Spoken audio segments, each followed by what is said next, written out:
Spain has just shocked the American scientists with this mind-boggling transformation. The Tabernas Desert, known as mainland Europe's lone desert, is located in Spain. Surprisingly, scientific research shows that Spain will become fully desertified within the next 80 years. Currently, desertification affects 31.5% of Spain, with the additional 18% at high risk of becoming permanently desert. This is because rising temperatures, droughts, and less rain have made southern Europe more likely to have problems like less food production, less fertile soil, less natural resilience of the land, and worse water quality. The Iberian Peninsula was previously covered in old oak woods, but it has been largely deforested in recent centuries for lumber production and overgrazing livestock. At the moment, intensive industrial agriculture is used on 16 million hectares of land, which is quickly making the soil worse. But Spain has been doing some amazing work to fix things up, turning large areas that were becoming desert into fertile land. When you consider that Spain's semi-arid regions only get 11 inches of rain a year, this change is a big deal. In today's video, we're going to talk about how and why Spain is turning its deserts into biodiverse ecosystems and fertile farmlands. Let's get right into the video. We'll start by going to Catalonia, which is a coastal area in the northeast of Spain. It is one of the most severely affected areas where saltwater seeps into coastal forests and farmlands, which makes the soil saltier. This is caused by rising sea levels, storms, tides, droughts, and how water resources are managed. Salinization of the soil hurts plant growth and makes the land worse, which turns these already semi-arid areas into deserts. The loss of the dune habitat, which acts as a natural barrier between the land and the sea, makes the saltiness of the soil worse. Since the 1970s, Spain's coastal sand dunes have been getting smaller, and the process has sped up in the last few decades because of too many tourists. The animals and plants in the area have suffered. The number of sea turtles and birds has gone down, and many plant species are in danger or have gone extinct. In 2003, the government started a project to fix up the dunes near the Barcelona airport. By 2019, the project had spread to the whole country by using a very simple and cheap method. Anthony Kalafatlost published a report on the assessment of the restoration of the dunes last year. The dunes have gotten much better over the past few years, and we've seen for ourselves how this has helped to restore coastal forests and farmlands. The role of alveolol in restoring biodiversity. In the Spanish interior, which is one of the driest parts of Europe, an eco-business movement called Alveolol is trying to stop or reverse the loss of biodiversity on a huge piece of land that is shared by Almeria, Granada, and Murcia, and is more than 1 million hectares in size. This huge project began 5 years ago, and it will take at least another 15 years to finish. It was started by growers and business owners who were making plans for regenerative agriculture with the help of money from foreign investors and philanthropists. These plans will take care of the soil and microbiology, which are slowly dying out. The returns are slow, and the €1.3 million annual investment will not begin to pay off until 2035. After all, bringing back life to the soil is a long process. The goal is to give rural people the tools they need to take charge of their own lives in a socially and economically troubled area. This project in Spain will have a big effect, and it could even change the weather in the area by increasing water in the ground and generating more evapotranspiration. Late in 2014, the Dutch NGO Commonland was looking for a place in Spain where it could use the environmental model that had worked so well in South Africa and Australia. They asked for applications from people who were interested, and in the end, they opted for the plateau of Almeria.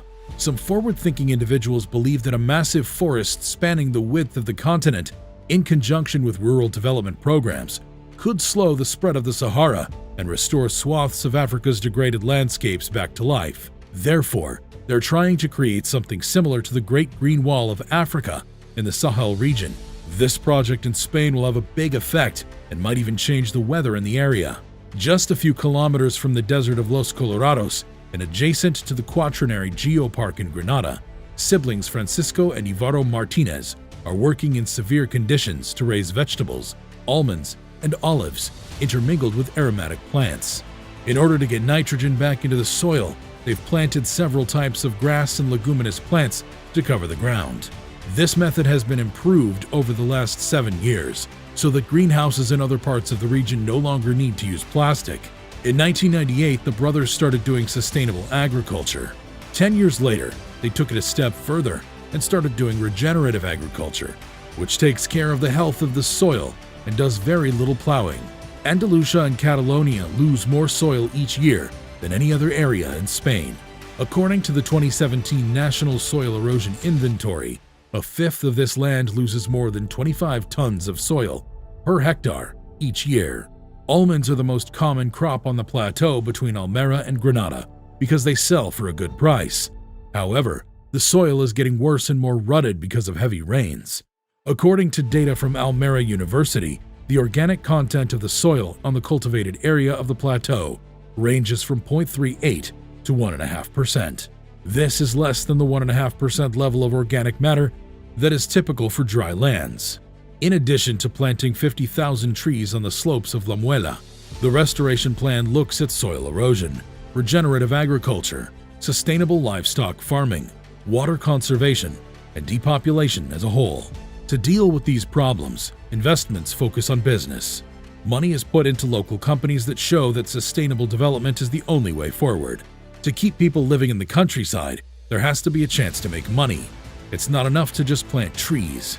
In 1950, there were 7,000 people living in Vélez Blanco. Now, there are only 2,000. In the Vélez district, there are only 4 people per square kilometer, which is less than in Lapland. Alvalal focuses on a 50,000-hectare plot of land the size of Madrid that has more environmentally friendly almond trees than anywhere else in the world. The association is made up of 250 business owners, researchers, and people who care about the environment. It gets money from Common Land and other organizations, like the TUI and Leopold Bachmann Foundations, to help create alternative and sustainable businesses. Out of a total of 1 million hectares, regenerative agriculture is only used on 8,000 hectares, where 40 farms grow crops based on trees. Alvalal hopes to double this area in the next 2 years. The first business is already doing well. A company called Almeria is selling its Pepita de Oro brand in the UK and Germany. Almonds that aren't organic cost about 4.5 euros per kilogram, but organic almonds cost 6.5 euros per kilogram. Almeria even pays its farmers 7.5 euros per kilogram for the almonds that are the most beautiful. There are also businesses that are about to start selling wine, honey, beer, organic lamb, and olive oil from olive groves that are hundreds of years old. Alvalal wants to help companies that have good ideas and meet environmental standards. Alfonso Chico de Guzman went to school for business administration and is now back on the family farm in Murcia. He wants to try growing cereals, almonds, pistachios, and aromatic plants. Regenerative agriculture is like taking a shoe factory that has been around for 60 years and changing it, the shoes it makes, and how it makes them. But either that or the factory will have to close.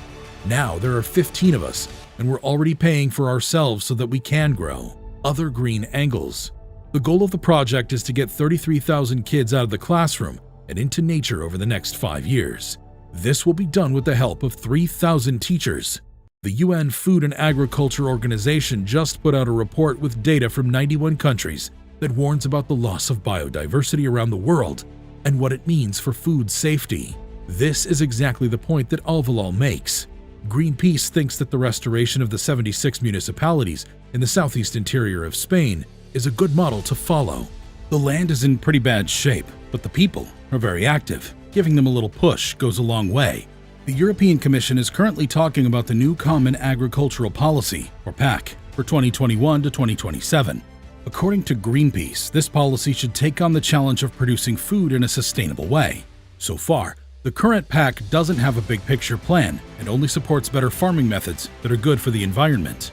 Alvalal talked to Spain's Ministry of Agriculture to find out if the country, which is a leader in organic farming, could also be a leader in certifying products from regenerative farming in Europe. But sources from the ministry said that this kind of certification is not being thought about at the moment. So, is the Plateau project successful enough to grow and make a difference? If there is no commitment, the building will fall down when the money runs out. Alvalal should get involved in his community. If he doesn't, he won't have the friends he needs to be committed every day. And something like this can't fail, so things need to be very clear. Farmers, on the other hand, are making it worse that underground water is being used to grow a lot of lettuce, which needs a lot of water in places where it doesn't rain much. Intensive pig farms, on the other hand, are trying to grow their businesses even though several councils have signed orders banning them because of the pollution they cause. The model for sustainable development doesn't include farms with thousands of pigs because that's not good for tourism or for using water wisely. Even though local and regional governments often help Alvalal with their projects, they don't give the money. In a global system of intensive industrial agriculture that has wiped out many different farming methods, and in the harsh conditions of southern Spain, where depopulation and desertification make it hard to have a strong rural community, it would be easy to give up.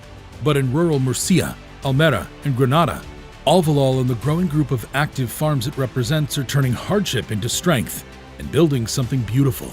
Oases in the desert. With time, this patchwork may become a strong fabric that supports life on millions of acres of soil and mountains. That pretty much wraps this video up, guys. Thanks for watching. So, what are your thoughts about Spain's efforts to convert its deserts into forests? Share with us in the comments below. Make sure you subscribe to this channel with a bell notification if you enjoy watching our content. We upload some awesome stuff here which you will most certainly enjoy. Hit a like on this video and leave a comment below. See you guys in the next one.